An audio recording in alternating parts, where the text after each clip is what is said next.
ہاں میں جس دین دیا گلا کر رہا ہوں کہ حضرت عمر کے سامنے مائی گل کرے تو حضرت عمر رو پے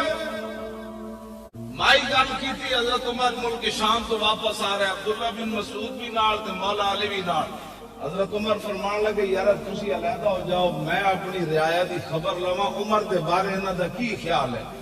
حضرت عمر چل دے ایک مائی بڈھی دے خیمے چلے گئے مائی بھی اتنے بیٹھے فرمایا مائی انہوں نہیں پتا مائی نو یہی عمر ہے انہوں نے کہا مائی جان دی عمر کتنے انہوں نے کہا سنیا ملک شام گیا اس تو زیادہ میں نے ضرورت بھی کوئی نہیں عمر دے بارے کوئی جانن دی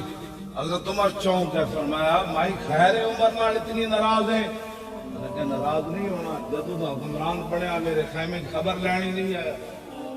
حضرت عمر فرمان لگے مائی تینوں پتہ نہیں اتنی وڈی سلطنت ہوتی کہ تیرے خیمے کی میں عمر آ سکتا سی تے مائی نے کیا عمر نو جا کے پیغام دیویں اتنی سلطنت رکھے جے دے خیمے جا سکدا آپ اتنے کھڑے ہو کے رون لگ پے تے فرمایا واہ عمر واہ عمر مائی تیرے نال ڈاڈی گل کر گئی